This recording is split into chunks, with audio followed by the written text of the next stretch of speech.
Hello students, आज के lecture में हम लेसन नंबर 9 को डिस्कस करेंगे, जिसमें मॉडल्स एंड क्लासिफिकेशन को डिस्कस करेंगे, जिसमें डिफरेंट टॉपिक्स हैं उनको ब्रीफली डिस्कस करेंगे। सबसे पहले English as a native language, ये क्या है? वो कहता है distinction between native speaker and non native speakers के नेटिव, मकामी, नॉन नेटिव, गैर मुकामी जो स्पीकर्स है उसमें फ़र्क क्या है। नॉन नेटिव स्पीकर्स क्या होते हैं? गैर मुकामी स्पीकर या बोलने वाले। Do not use it is another mother tongue और फर्स्ट लैंग्वेज, जो अपनी मदर टंग को यूज़ नहीं करते, इस्तेमाल नहीं करते, और या फर्स्ट लैंग्वेज को। Accent and lexicon are different from that of native speakers, उनका जो एक्सेंट है, जो बोलने का अंदाज़ है, वो नेटिव से डिफरेंट होता है, मुख्तलिफ होता है। कहता है distinction between native speaker and non speaker में और क्या डिस्टिंक्शन होता है, फ़र्क क्या होता है? Those who have internalised the language rather than learning it deliberately, native was non speaker and English language teaching. तो इनमें मतलब डिफरेंस जो है वो अकॉर्डिंग टू सिचुएशन होता है। जिस तरह the distinction of particular relevance to English teaching, के ख़ास तौर पे जो इंग्लिश लैंग्वेज की टीचिंग में जो रेलिवेंस होती है, जो मुतल्लिका चीज़ें होती हैं, उनमें भी डिस्टिंक्शन होता है। Native speakers are preference for English language teaching, अगर वो लोग नेटिव लैंग्वेज के स्पीकर हैं, मतलब उनकी नेटिव लैंग्वेज इंग्लिश है, तो वो नेटिव लैंग्वेज को प्रेफर करेंगे। Consider superior to non native English language teachers, वो कंसीडर करेंगे, अच्छा समझेंगे, सुपीरियर समझेंगे non native speakers English teachers को। नेटिव स्पीकर्स क्राइटेरिया, नेटिव जो है उनका क्राइटेरिया है क्या है? Exposure the language from early childhood, कि वो बचपन से ही लैंग्वेज को एक्सपोज करना शुरू कर देते हैं। Use of English as a first language, home language, वो लैंग्वेज को फर्स्ट लैंग्वेज ट्रीट करते हैं, होम लैंग्वेज उनकी होती है घर की ज़बान। उसके अलावा और क्या क्राइटेरिया है? क्रिएटिव यूज़ ऑफ लैंग्वेज, मतलब वो क्रिएटर होते हैं डेफिनेटली, जिनकी लैंग्वेज मदर टंग होती है, उनका अपना एक क्राइटेरिया होता है। These criteria depend upon such a parameters, कौन से पैरामीटर्स इसमें इन्वॉल्व होते हैं? कॉन्टैक्ट विद पीपल्स, वो लोगों से रब्ता करते हैं। Opportunities for active use of the language, जो एक्टिव यूज़ हैं, जो उस वक़्त लैंग्वेज का यूज़ कर रहे हैं, उनके लिए मौक़े फ़राहम होते हैं। Other attitude towards one user of other language, तो उसके अलावा ये सारी चीज़ें डिफरेंशिएशन पैदा करती हैं, फ़र्क पैदा करती है नेटिव, मुकामी, नॉन नेटिव, गैर मुकामी स्पीकर्स में। Discrimination between native and non native speakers, discrimination क्या है, उसमें फ़र्क क्या है?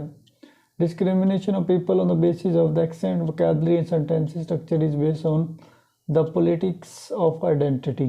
जो डिस्क्रिमिनेशन, उसमें जो फ़र्क या तज़ाद है, वो उनके एक्सेंट, बोलने के अंदाज से, वोकैबुलरी, वर्ड्स के अंदाज से, सेंटेंस जो हम बोलते हैं या लिखते हैं, उनके लिहाज से इनमें फ़र्क होता है। तो सेकंड जो टॉपिक है, native and non native speakers, non native English speakers, उनमें डिस्क्रिमिनेशन क्या होती है, फ़र्क क्या होता है? तो discrimination between native and non native speakers, जो तज़ाद या फ़र्क है, वो discrimination people on the basis of accent, vocabulary and sentence structure based on the politics of identity. उसके अलावा non native versus non native speakers, fundamental oppositions between native speaker and non speaker is one of the power, मतलब जो बुनियादी मुखालफत होती है मुकामी और गैर मुकामी बोलने वालों में, वो पावर है। उसके बाद नेटिव एंड नॉन स्पीकर्स में और factor responsible for marginalisation, Periphery communities also what Philippines are called monolingual tenant. मतलब फैक्टर्स मार्जिनलाइज करते हैं कम्युनिटीज़ के, तो ये सारी चीज़ें भी अफेक्ट करती हैं native and non native speakers में। उसके बाद नेटिव स्पीकरिज्म्स क्या होते हैं। The monolingual tenet was central to the colonial agenda, कि मोनोलिंगुअल एक जो रुझान है वो सेंट्रल एजेंडा होता है। It marginalization the English learner and privilege native speakers, marginalization करता है जो लैंग्वेज लर्नर होते हैं, प्रिविलेजाइज या उनको मतलब नेटिव स्पीकरिज्म में जो मोनोलिंगुअल टीनेट है, मतलब जो मरकज़ी जो हैसियत है ज़बान की वो कॉलोनियल एजेंडा होता है उसमें। इट मार्जिनलाइजेशन ये पसमानदा करता है इंग्लिश लर्नर को एंड प्रिविलेज नेटिव स्पीकर्स, और जो नेटिव स्पीकर्स हैं उनको मुराद देता है, मतलब जो नेटिव स्पीकर्स होते हैं उनको फ़ायदा होता है इसमें। Extend the colonial agenda of economic exploitation and culture domination, और कॉलोनियल एजेंडा जो है मुआशी लिहाज से एक्सप्लॉइट करता है एंड कल्चर डोमिनेशन और सकाफ़ती निज़ाम को बढ़ाता है। तो नेटिव स्पीकर के लिए खातर खा मतलब बहुत ज़्यादा मराहत होती हैं, बहुत ज़्यादा फ़ायदे होते हैं। Native speakerism and economic exploitations, economically exploitation होती है। उसके बाद है native speakerism and economic exploitation, मतलब मुआशी लिहाज से इस्तेहसाल होता है नेटिव स्पीकर्स का। Internationally most of the jobs are reserve for native speakers English speaking teachers, मतलब नेटिव स्पीकर्स को इसमें काफ़ी फ़ायदे होते हैं कि उनके लिए जॉब्स रिज़र्व की जाती हैं और उनको ही ज़्यादातर अपॉर्चुनिटीज़ मिलती हैं instead of non native speakers. Most text books are publish by native speakers publishers, और जो पब्लिश करते हैं बुक्स जो पब्लिश करते हैं वो नेटिव स्पीकर्स ही करते हैं, क्योंकि वो आसानी से बुक्स लिख सकते हैं और आसानी से उसको पब्लिश करवा सकते हैं। Teaching methods are introduced by native theorist and practitioners, जो उनके मेथड्स हैं टीचिंग के मुख्तलिफ मेथड इंट्रोड्यूस किए जाते हैं। थीरी उस पर अप्लाई करना आसान होता है उनके लिए और उसको प्रैक्टिकल करना इजी हो जाता है। Need to contextualize language teaching, के जिस चीज़ की ज़रूरत है कि लैंग्वेज टीचिंग को कंटेक्चुअलाइज किया जाए। All pedagogy like all politics is local, understanding of local linguistic, socio-cultural and political particularities. The ignore local needs is to ignore lived context sensitive pedagogies knowledge. मतलब इसमें भी वही चीज़ बताना चाह रहा है कि जो नेटिव स्पीकर है वो ही ज़्यादा महारत हासिल कर लेता है और उसको काफ़ी ज़्यादा बेनिफिट्स होते हैं, और नेटिव स्पीकर्स होने के नाते आप काफ़ी अपॉर्चुनिटीज़ अवेल कर लेते हैं। उसके बाद टॉपिक 51 है English as a foreign language, कि इंग्लिश को हम फ़ॉरेन लैंग्वेज कंसीडर करते हैं, हमारे मुल्क की ज़बान नहीं है। हम में से बहुत सारे लोग जो डिफरेंट कंट्री से बिलोंग करते हैं उनकी नेटिव लैंग्वेज इंग्लिश नहीं है, फ़ॉरेन लैंग्वेज है, गैर मुल्की ज़बान है। Different English language learning situations क्या हैं डिफरेंट लैंग्वेज लर्निंग। कहते हैं mid 20th century brought the realization that all English language learning situation were not the same, मतलब 20th सेंचुरी में ये एहसास हुआ, ये रियलाइज़ हुआ कि जो इंग्लिश लैंग्वेज लर्निंग की तमाम सिचुएशन सेम नहीं है।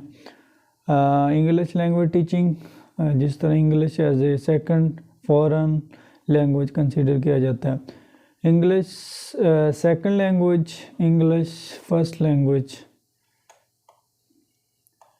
मतलब learner have other language at their disposal. Learn English without native speaker around them.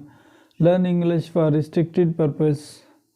Reading keep up with western science and technology academies. मतलब लर्नर को दूसरी लैंग्वेज पे फोकस करना पड़ता है और नेटिव होने के नाते उनको काफ़ी डिफ़िकल्टीज़ का सामना करना पड़ता है। इसी तरह typically takes place in a foreign countries. उनको टिपिकली फॉरेन कंट्री में जगह लेनी पड़ती है, मतलब वहाँ रहना पड़ता है, फिर ही वो उसके बारे में जान सकता है। Usually with the student from the same country. उन स्टूडेंट्स में ज़्यादा होता है जो एक ही मुल्क से या सेम कंट्री से बिलोंग करते हैं, उनके लिए फ़ायदा मंद है, और जिनके लिए फ़ॉरेन लैंग्वेज है उनके लिए मुश्किल है। उसके बाद students share the same language and culture. कि स्टूडेंट्स अगर नेटिव्स हैं तो अपनी लैंग्वेज को शेयर कर सकते हैं, अपने कल्चर को शेयर कर सकते हैं। Learning English may not have any obvious practical benefits. हो सकता है कि लैंग्वेज जो लर्न कर रहे हैं उनके लिए कोई अच्छा खासा उन्हें उसको प्रैक्टिकली फ़ायदा ना हो। The teacher may be the only English speaker student have exposure to. जो टीचर हैं वो इंग्लिश स्पीकर होंगे तो उनको ज़्यादा प्रेफर किया जाता है। Few opportunity to use English outside the classrooms. कुछ अपॉर्चुनिटीज़ उनको दी जाती हैं जो आउटसाइड द क्लासरूम होते हैं। Student have limited exposure to English speaking culture. और मतलब लिमिटेड अपॉर्चुनिटीज़ होती हैं इंग्लिश स्पीकर्स के लिए जो मतलब नॉन नेटिव्स होते हैं। User are not expected to be able to speak the language. Sometime user ये बिलीव नहीं कर रहे होते कि वो लैंग्वेज स्पीक कर सकेंगे। Lower proficiency level expected. बहुत ही कम प्रोफिशिएंसी लेवल या मेयार उनका मतवक्को किया जाता है। Perceived as a less than English second language. इसको परसीव या हासिल किया जाता है first English as a second language के तौर पे। तो इसमें कुछ ये पॉइंट थे जो क्लियर करते हैं कि English as a foreign language क्यों है। उसके बाद English as a second language. उसके बाद पहले इंग्लिश एज फॉरेन लैंग्वेज को डिस्कस किया। उसके बाद English as a second language, उसको मतलब सेम ही कॉन्टेक्स्ट है और सेम ही चीज़ है, लेकिन इसको हम एक्सप्लेन करेंगे। English as a second language, English को हम सेकंड लैंग्वेज ट्रीट करते हैं क्योंकि ये हमारी नेटिव लैंग्वेज नहीं है। English as a second language situation, इसमें सिचुएशंस क्या हो सकती हैं। English second language use by immigrants to inner circle countries. मतलब जो तिजारत करते हैं या मुहाजिर होते हैं इमिग्रेंट्स, उनके लिए डिफ़िकल्ट होती है। Learner take up English as their language for all necessary business. कोई भी लोग अगर सीखता है तो अपने फ़ायदे के लिए या किसी बिजनेस के लिए सीखता है। Social interaction also takes place in English. इससे आप लोगों के मेल जोल और बामी राब्ता कायम हो जाता है। उसके बाद इंग्लिश सेकंड लैंग्वेज सिचुएशन में और क्या पॉइंट्स हैं। English second language users study English with more interest. कुछ सिचुएशंस ऐसी हैं जहाँ पे जो इंग्लिश लैंग्वेज लर्नर हैं वो इंग्लिश को बड़े शौक़ से लर्न करते हैं, वो इंटरेस्ट दिलचस्पी उसमें डेवलप करते हैं। English second language is in more intensive study of English, उसमें मोर इंटेंसली लर्न करते हैं। Learner aims at developing proficiency in speaking. जो सीख रहे होते हैं वो चाह रहे होते हैं कि उनकी लर्निंग या डेवलपिंग एबिलिटी बढ़े, ख़ास तौर पे स्पीकिंग पावर उनकी बढ़े। उसके बाद English second language perceived as a superior. मतलब इसलिए भी लोग लर्न करते हैं कि ख़ुद को सुपीरियर कंसीडर कर सकें, मोर प्रोफिशेंट्स कंसीडर कर सकें। उसके बाद English as a primary and secondary language distinction, मतलब अगर हम प्राइमरी लैंग्वेज के यूज़ पे तौर पे इंग्लिश को यूज़ करें तो क्या बेनिफिट्स हैं, अगर सेकेंडरी लैंग्वेज के तौर पे यूज़ करें तो क्या बेनिफिट्स हैं, मतलब इन दोनों में फ़र्क क्या है प्राइमरी और सेकेंडरी लैंग्वेज में। English is use as primary language by those who grow up in English speaking environment. जो लोग इंग्लिश को प्राइमरी लैंग्वेज कंसीडर करते हैं वो एक्चुअली उस इन्वायरमेंट में रह रहे होते हैं और इन्वायरमेंट की वजह से उनकी प्राइमरी लैंग्वेज बन गई होती है। English use secondary language by those who use for the purpose of business, और ख़ास तौर पे वो लोग सेकेंडरी लैंग्वेज कंसीडर करते हैं जो बिजनेस पर्पस के लिए इसको लर्न कर रहे होते हैं। मेन डिस्टिंक्शन या इसमें जो डिस्क्रिमिनेशन या फ़र्क ये है। उसके बाद English as a foreign language, English as an official language, मतलब फॉरेन लैंग्वेज है लेकिन हमारी ऑफिशियल लैंग्वेज नहीं है, उनकी हो सकती है। English as secondary language, English as foreign language में ये सारी चीज़ें मतलब बताने की कोशिश की गई है कि English as a foreign language है, गैर मुल्की ज़बान है। उसके बाद English as an international language, English एक इंटरनेशनल लैंग्वेज है, एक कंट्री की या एक एरिया की या एक रीजन की लैंग्वेज नहीं है, ये इंटरनेशनल लैंग्वेज है। English international language refer to particular variety of English, Australian English, Singaporean English, Chinese English. तो इसमें डिफरेंट पॉइंट ऑफ व्यू आ सकते हैं, पर्टिकुलरली यूनिक नहीं है, एक ही पहलू नहीं है, इस पर डिफरेंट पहलूज हो सकते हैं। The difference between international language and international English, international English as a international language overlook the symbolic mark of politicized construct of native speaker. It focuses on communication instead of speaker nationality or race. मतलब अगर हमारी ये कौमी ज़बान नहीं है, international है, तो इसको डिफरेंट सिंबल्स के तौर पे भी हम यूज़ करते हैं, डिफरेंट जॉब्स के लिए और डिफरेंट क्राइटेरिया के लिए यूज़ करते हैं।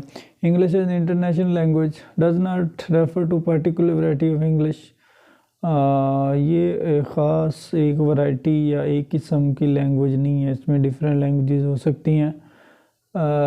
Rejects the idea of selecting particular variety of lingua फ्रैंका for international communication, मतलब एक पहलू नहीं है, एक ख़ास आइडिया इसमें डिस्कस नहीं किया जाता, डिफरेंट पहलू डिस्कस किए जाते हैं।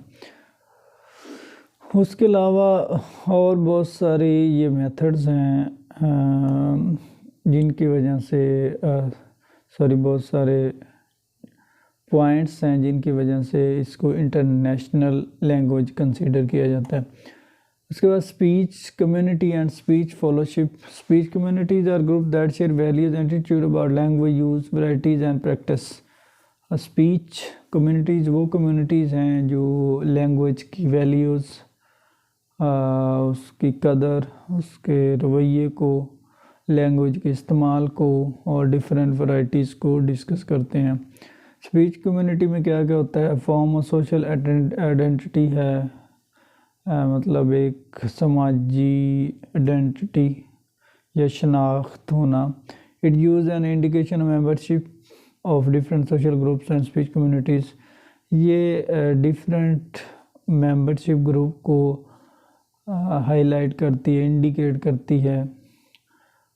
इसमें और बहुत सारे पॉइंट्स इसमें होते हैं, जिस तरह people who speak the same language are not always member of the same speech community, मतलब जो लोग एक ही लैंग्वेज बोलते हैं वो सेम स्पीच कम्युनिटी का हिस्सा नहीं हो सकते। The current state English required us to make distinguish between speech community and speech fellowship. Speech community and speech fellowship, speech community में कौन से पॉइंट्स है, wide ranging association of different varieties हैं, सब varieties under a broad level है, मतलब different associations होती हैं, इसमें बहुत सारी वैराइटीज़ हो सकती हैं। स्पीच कम्युनिटी में मतलब बोलने वालों की जो कम्युनिटी है, स्पीच करने वालों की, उनके डिफरेंट एग्ज़ाम्स हो सकती हैं, एक एग्ज़ाम होना ज़रूरी नहीं है। स्पीच फेलोशिप में किसको रेफ़र किया जाता है? Real word of English user. इसमें सिर्फ जो आपके फेलोज़ हैं, मतलब सेम कंट्रीज़ के लोग हैं, उनको रेफ़र किया जाता है। लेकिन स्पीच कम्युनिटी में ओवरऑल चीज़ों को डिस्कस किया जाता है, ओवरऑल लोगों को लिया जाता है। इसमें एक स्पेसिफ़िक एरिया नहीं होता, स्पेसिफ़िक लोग नहीं होते, इसमें डिफरेंट पीपल्स हो सकते हैं। फॉर एग्ज़ाम्पल अगर हम सेम फेलोज़ हैं तो हम डेफिनेटली अपने पॉइंट ऑफ व्यू डिस्कस करेंगे और अपना ही पहलू डिस्कस करेंगे। अगर हम डिफरेंट एरिया से बिलोंग करते हैं तो हम एक कम्युनिटी बनाएंगे जिसमें डिफरेंट कंट्रीज़ के लोग होंगे। स्पीच फेलोशिप में the distinction suggest fellowship to be narrow and close and community to be wider. कहता जी फेलोशिप नैरो भी हो सकती है, क्लोज भी, लेकिन कम्युनिटी जो है बहुत बड़ी हो सकती है, मतलब कम्युनिटी कंट्रीज़ की हो सकती है। फेलोशिप जस्ट आपके कंट्री में जो लोग हैं उनके साथ हो सकती है, लेकिन जो कम्युनिटी है उसमें काफ़ी कंट्रीज़ हो सकते हैं, काफ़ी रीजन्स हो सकते हैं। तो इसका ये मेन फ़र्क है स्पीच फेलोशिप और स्पीच कम्युनिटी में। उसके बाद speech fellowship the distinction and dichotomize between on the basis of forms and function are not very useful. मतलब फॉर्म जो फंक्शन के लिहाज से इतनी ज़्यादा मुफीद नहीं है। Grouping together different variety and the concept of English is functional characteristics is more desirable. कहता जी लोगों का ग्रुप बनाना, डिफरेंट वैरायटीज़ का जो ग्रुप होता है और फंक्शंस डिस्कस करने के लिए मोर डिज़ायरेबल होता है, मोर ऑथेंटिक होता है, जिसको ज़्यादा लाइक किया जाता है, डिज़ायर किया जाता है, जिसकी ज़्यादा ख्वाहिश की जाती है। तो वो डिफरेंट वैरायटीज़ हो सकती हैं, एक वैरायटी नहीं होती। तो आज के लेक्चर में हमने लेसन नंबर 9 को डिस्कस किया और इसमें मॉडल्स देखे और क्लासिफिकेशन देखी इंग्लिश की, कि कितने मॉडल्स होते हैं इंग्लिश के, नमूने कितने होते हैं और क्लासिफिकेशन, और इनको कितनी इकसाम में तकसीम किया जाता है। इसमें English as a native language है, English as a non native language है, English as an international language है, English as a foreign language है। तो इसकी डिफरेंट क्लासिफिकेशन है, सेम इसका पहलू नहीं है। उसके बाद English as a second language भी ट्रीट की जाती है, इंग्लिश एज इंटरनेशनल भी है।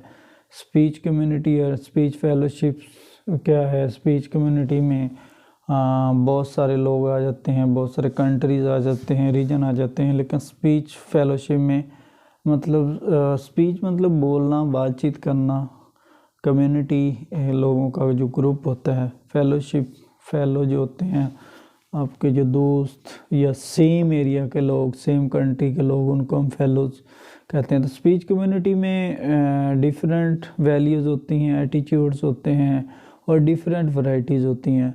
और स्पीच फेलोशिप में इतनी ज़्यादा वैरायटीज़ या वैल्यूज़ या एटीट्यूड नहीं होते, क्योंकि फेलोज सेम कंट्री से हो सकते हैं, सेम क्लास से हो सकते हैं, सेम सिटी से हो सकते हैं, लेकिन कम्युनिटी में बहुत ज़्यादा लोग हो सकते हैं।